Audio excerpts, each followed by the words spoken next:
Hey, what's up guys, Throwell here with another video, and in this video I'm going to show you how to transform any regular photograph into a really cool looking photo effect in just a couple of minutes. So let's get started.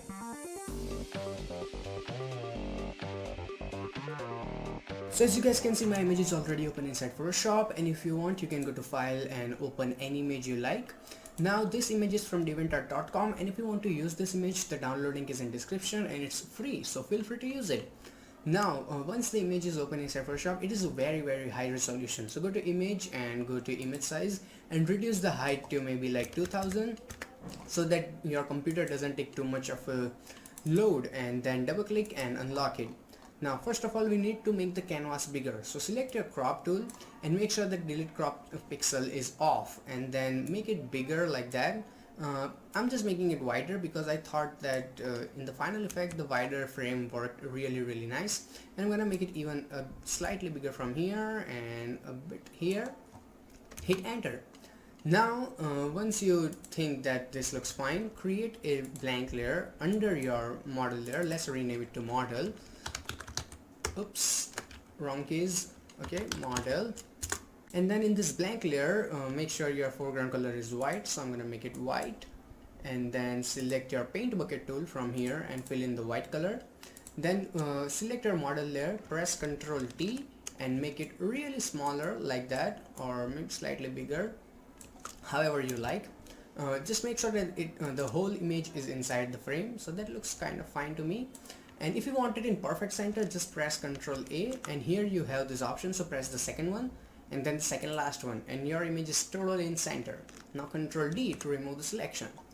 Now once you think that everything is final, apply a layer mask from here, and then select your paint bucket tool and make sure that your foreground color is black, and select your layer mask and fill in the black color in that. So here paint bucket, and then fill in the black color in that. So image is right there, but it is hidden inside the mask.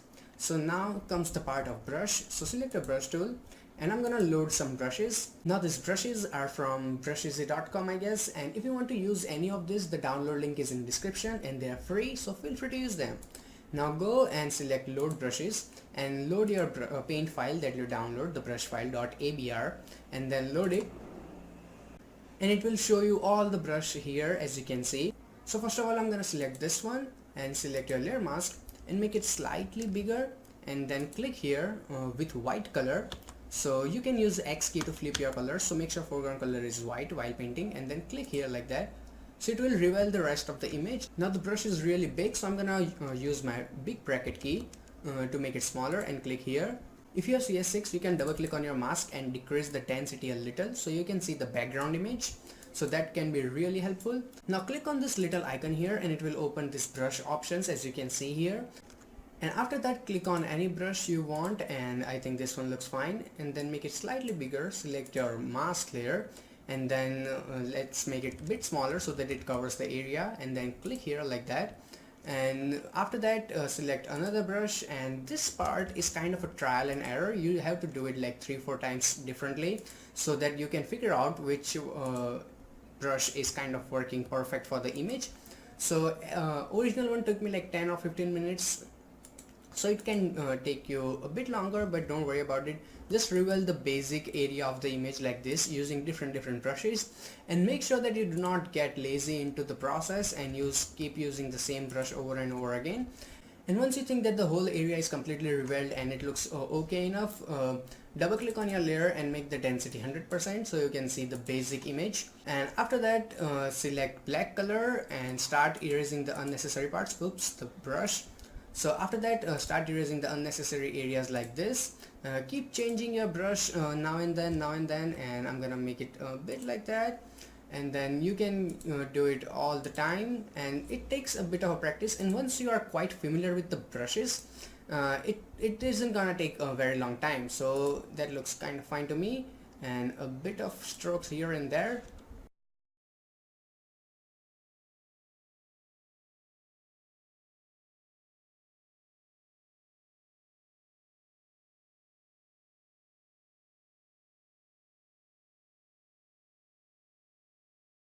So as you guys can see, this looks really amazing, and you could go all day and create different type of shapes around her.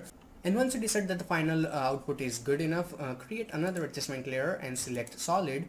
And in the solid, create and select any kind of bluish color, I don't know, dark blue, very dark blue. And once you select that, put the blending mode onto the exclusion, so it will give that high fashion yellowish look with blue toning, I don't know, but it looks really good once you use it. So you can change it any way you want. Since it's a solid layer, hit OK. And it has made image a bit underexposed, so create another adjustment layer and select levels, and I'm going to increase the mids, so we have a kind of a brighter image. And you can also increase the highlights if you want, so that looks really good. And after that, you can create I don't know, light leaks. So create another adjustment layer, and in the brush, this time select a regular round soft brush, and select any kind of pinkish, bluish, whatever your favorite color is. So I'm going with this type of pinkish color, and then click here once or twice, and then change the blending mode to screen, so you have this cool color effect around your model. And then you can add any kind of text you want, as I have done. So thanks for watching, guys, and if you have any questions, ask me in the comments. If you really did learn something, hit that like button so I can know. You can also subscribe to my channel for the future updates. You can also check out this awesome tutorials by Tutorials Junction. Till then, goodbye, take care, and have some fun with Photoshop.